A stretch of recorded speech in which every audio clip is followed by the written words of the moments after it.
सरकार बोलती है आपको कि हम दो हमारे दो तो सबके दो, ऐसा ना हो ताकि हो 70 और सबके हाथ में ईंट पत्थर वाली बात नहीं होगी। आज सारे एक होके यहाँ इस मंच से आह्वान कर चुके हैं कि ये वक्फ बोर्ड, भूमाफिया बोर्ड इस देश से समाप्त होना चाहिए। अगर ये समाप्त नहीं हुआ तो हिंदू 80 करोड़ या 90 करोड़ जो भी इस भारत में अपनी संख्या रखता है, वो कहीं ना तो कहीं सड़कों पे उतर के इसका विरोध करेगा। तमाम विपक्षी पार्टियां ये कह रही 2014 के बाद जब से भाजपा की सरकार आई है देश में नफरत फैला दी गई। उससे पहले 9 लाख एकड़ जमीन दे दी इन्होंने, उससे पहले शरिया दे दिया इन्होंने, उससे पहले वक्फ बोर्ड दे दिया इन्होंने, उससे पहले मुस्लिम पर्सनल लॉ दे दिया इन्होंने, उससे पहले मदरसा दे दिया इन्होंने, उससे पहले सारी ताकतें दे दी इन्होंने, सारे योजनाओं का लाभ दे दिया इन्होंने, सारा आरक्षण दे दिया इन्होंने। देश का पैसा जो हमारी टैक्स का पैसा हमारे समाज कल्याण में लगना चाहिए था, वो एक अलग समुदाय को कमजोर बोल बोल करके दे दिया। और वही लोग हमारे बच्चों को मारने के लिए बंदूकें खरीद रहे थे,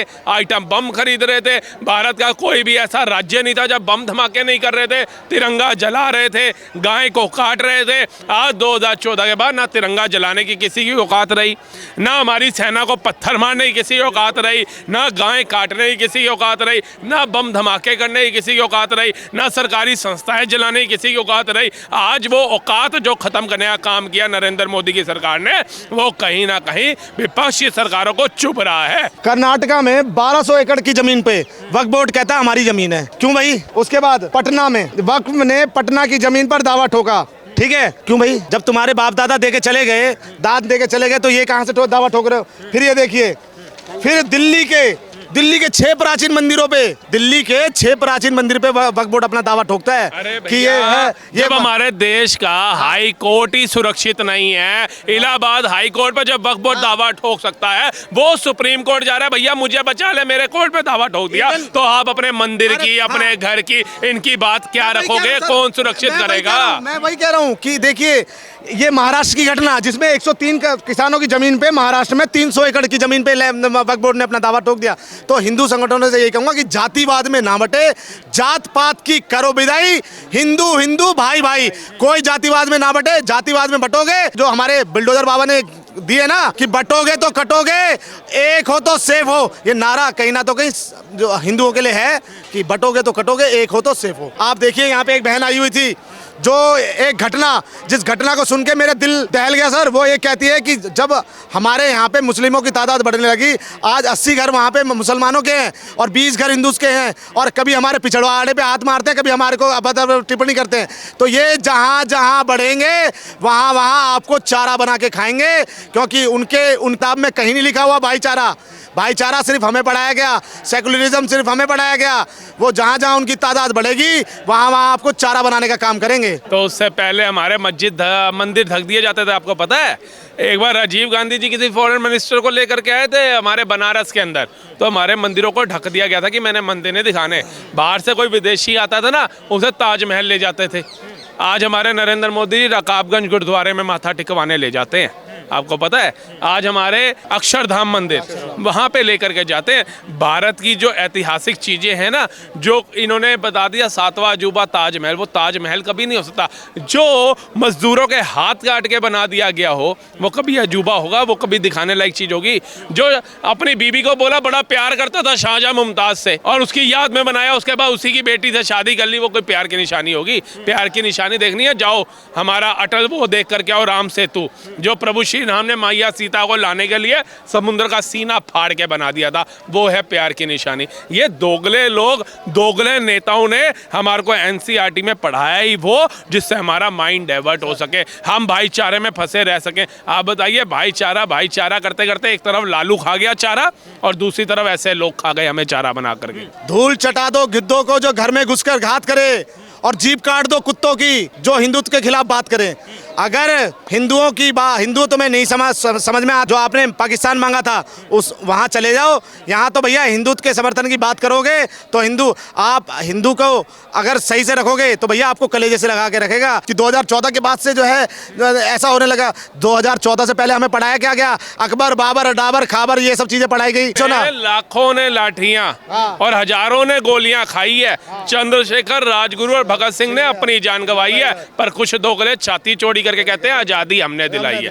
इनके बाप दादाओं में से पूछना कितने आज़ादी में स्वतंत्रता सेनानी थे। जो मुसलमान आज छाती ठोकते हैं वो किसी 5 मुसलमानों का नाम बताएं जो स्वतंत्रता सेनानी बने थे और अंग्रेजों की लाठी और गोली खाई थी। वो नाम इनको याद नहीं होंगे, लेकिन जिन्होंने स्वतंत्रता सेनानी बन के आज़ादी दिलाई उनका नाम हटाने का काम कांग्रेस की सरकार ने किया। तमाम मुस्लिम कांग्रेस बिल्कुल तमाम मुस्लिम संगठन ये कह रहे हैं अगर वक्फ बोर्ड को कुछ आंच आई तो तैयार रहे सरकार, हम भी जंग करने के लिए तैयार हैं। फिर गाजा वाला हाल हो जाएगा, फिर तुम रोगे। बुरा ना मानो, होली है, हमारे में तो कहा जाता है रंग लगा दो होली है। अगर तुम इस देश को कहते थे, तुम्हारे वो मुल्ला शायर था जो यहाँ से चला गया कालिया, कहता था सब दुआ दुआ है, आसमां थोड़ी है, सभी का खून शामिल है। किसी के बाप का हिंदुस्तान थोड़ी ना, ठीक है। जिनके बाप का हिंदुस्तान है वो रेले जलाएंगे, वो पटरियां उखाड़ेंगे, वो देश की सरकारी संस्थाएं जलाएंगे, वो हमारी सेना को पत्थर मारेंगे, वो तिरंगा जलाएंगे, वो गाय का सिर काटेंगे, वो पुलिस वालों को पत्थर मारेंगे। ये होता है जिनके बाप का है। हमारे बाप का है, इसलिए कोई हिंदू बम बांध के नहीं फटता, कोई हिंदू लव जिहाद करता नहीं पकड़ा जाता, कोई हिंदू सेना हो पुलिस हो उसको पथराव करता हुआ पाया नहीं जाता, कोई हिंदू हो किसी भी नारी का अपमान करते हुए पाया नहीं जाता, किसी भी देव तुल्य मानस का अपमान करते हुए नहीं पाया जाता। आज क्या तारीख है? 30 मार्च। 17 मार्च को भी वक्फ बोर्ड को संशोधन को हटाने के लिए ना हटाया जाए, वक्फ बोर्ड चलता रहे। कुछ समुदाय के लोग यहाँ एकत्रित हुए थे और पत्रकारों के साथ मारपीट करी गई थी, अभद्रता करी गई थी, लेकिन आज भी वही पत्रकार हैं, आज भी तमाम भारत के पत्रकार हैं। किसी को गोदी मीडिया नहीं कहा गया, किसी के साथ दुर्व्यवहार नहीं किया गया, सबको बाइट दी गई, सबने जो जो क्वेश्चन पूछा सबका सवाल दिया गया, क्योंकि ये पढ़े लिखे लोग हैं, ये स्कूल जाने वाले लोग हैं, ये गुरुकुल जाने वाले लोग हैं। मदरसे वाली पढ़ाई नहीं होती यहाँ पर। यहाँ महिलाओं का सम्मान सिखाया जाता है, छोटे बच्चों का कुपोषण किया जाता है, पीछे जाके वो बच्चे रोते हुए आ रहे होते हैं कि भैया मौलाना साहब ने तो कुछ गलत कर दिया, गाखा गा सिखाना था, धाना धा सिखा दिया। तो आप बताइए ये मदरसे में कौन सी पढ़ाई हो रही है? ढंग की पढ़ाई हो रही है? अच्छा, मदरसे में जितना बच्चा भी पढ़ा, किसी एक का उल्लेख दीजिए जो साइंटिस्ट बनाओ, जो डॉक्टर बनाओ, जो इंजीनियर बनाओ। बताइए, ये तो शुक्र है भगवान का कि कलाम साहब मदरसे में नहीं गए, नहीं तो हम परमाणु शक्ति नहीं बन पाते। शुक्र है वीर अब्दुल हमीद साहब का कि भैया वो मदरसे में नहीं गए, नहीं तो इतना अच्छा शूरवीर सेना का जवान हमें नहीं मिलता।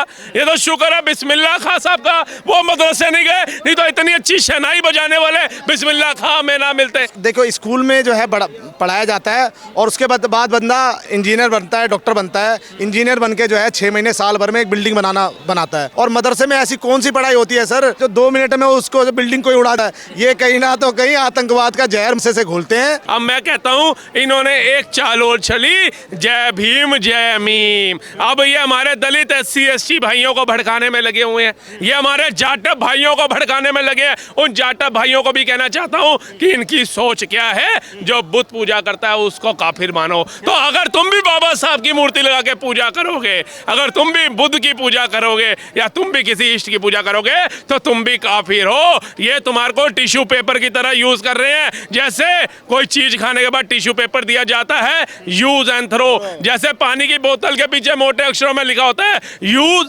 क्रश एंड थ्रो, पियो क्रश करो और फेंक दो। ये तुम्हारा इस्तेमाल करके वैसे ही फेंक देंगे जैसे मुगलों ने हिंदुओं का नरसंहार करके फेंक दिया। हौसलों की दहाड़ होगी। देखिए, ये जो है हमारे लिए हिंदू भाइयों के लिए कि आप अगर साथ रहोगे ना भैया तो हौसलों की दहाड़ होगी, संघर्षों की ललकार होगी। आ रहा है वक्त जब पूरे देश में भगवा की सरकार होगी। क्योंकि देखा होगा आप, सलमान खान ने श्री रामचंद्र जन्मभूमि की घड़ी पहनी ना, जिसमें विवादित आ गए। आप भाईचारे वाली बात करते हो तो क्यों नहीं कहते कि आप भगवा पहनो? आप जो है श्री रामचंद्र की जो आपने वो घड़ी पहनी है आप पहनिए, मगर भाईचारा नहीं है।